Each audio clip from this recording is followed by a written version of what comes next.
practically impossible today. Look, we don't live in the starch-shirt, feel-good times of our parents anymore. Times have changed. What used to be 3 square meals a day and plenty of fresh air is now a stop at the convenience store for a donut. Or maybe it's a double mocha with whip and a muffin. Either way, let's face it, wellness today is a myth, right? Not so fast. Wellness, even today, is possible. Tens of thousands of people all over the world have found it. The key to attaining wellness? Realizing the roadblocks that keep wellness out of our reach. Roadblock number 1, the snack food industry. That's right, the snack food industry. And don't be fooled, it is an industry. The food scientists and chemists who create our packaged foods are out to provide us with snacks that are healthy and good for us, right? Well, not necessarily. According to a columnist for Food Processing magazine, when taste and nutrition collide, taste always wins. So if nutrition isn't their main concern, what is? Can you say profits? The snack food industry alone racked up $50 billion in sales last year. Remember the old commercial, you can't eat just one? Guess what? They were right. It's what I call trigger food eating. You can't eat just one. It's not addictive in the sense that there are no withdrawal seizures from pizza. But people get into bags of cookies, bags of potato chips, and they don't stop till they're all gone. And they're not hungry. They're eating for craving, for other psychological reasons. Roadblock number 2, the diet industry. No fat. No fat. High protein. Cabbage soup. No.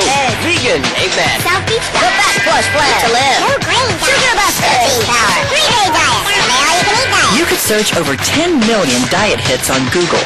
You could read all 29,091 books on Amazon.com. And you would come to the same conclusion.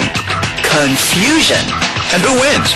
The publishers, the manufacturers, and the marketers. Why? Because they will tell you anything to sell you everything. Well, the main reason that diets fail is that they may promise something which doesn't really happen. It's usually a magic formula or secret that you can do some little trick like eliminate all sugars, eliminate all fats, and keep eating the way you always have been. So you can have your cake and eat it too. Roadblock number 3, the restaurant industry. I know this hurts, but it's true. Think about it. When was the last time you noticed your plate? It's not a plate, it's a platter.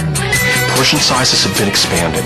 In restaurants in the United States, people want to take home a doggy bag. You may have only paid $6 for dinner, but you want a big portion. If you got a small portion, you wouldn't be satisfied. You'd go to another restaurant. So this constant competition for quantities of food at low cost, and the cheapest way to make food is to add more hidden fat and sugar, is really driving this obesity epidemic. Roadblock number 4, the fashion industry. Beauty, glamour, romantic date hair, tight abs, and a firm butt. It's what we all want, right?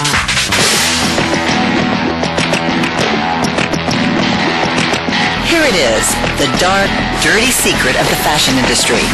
Less than 10% of the population genetically fits a professional model's height and weight zone. Yet women and men get sold this image every day as the goal. This is normal. This is attainable. This is a lie. Percentage of women who feel depressed after looking at pictures of models? 70. And roadblock number 5, society. Society? That's right. Think about it. We live in a quick-fix, liposuction world. We praise fitness and beauty, and we loathe fat. Skinny people make more money. Fat people are ostracized. Thin is in, fat is out. Problem is, society doesn't give us any answers, only statistics. Statistics that are out of control. 1 out of 2 Americans is overweight. 1 out of 3 is obese. 1 out of 5 children in a pediatrician's office is obese. Countries that traditionally had a healthy diet like Japan, the incidence of obesity has increased from 5% to 20%. In poor countries around the world, as soon as you introduce the possibility of American foods, the richer classes become obese and the poorer classes are still malnourished. So this is a worldwide problem. Today, there are 158 million type 2 diabetics in the world, and this is a disease closely related to obesity because 95% of those patients are obese. In the next 10 years, there'll be 212 million type 2 diabetics in the world, and 80% of all heart disease will occur in type 2 diabetes, which I call diabesity. The roadblocks are real, and they are working. Never before in our history have we as a nation been so fat. And it's not just about how you look. It's about your life, how long you will live, how long you will be around for your family. You see, wellness is a way of life that changes everything. The way you feel, the way you relate to people, and the way you look. The problem? People don't know what to do. They're so overwhelmed, they don't think there's an answer. But there is. Tens of thousands of people all over the globe have found it. You can too. We call it the Wellness Solution, and it's waiting for you at Herbalife International.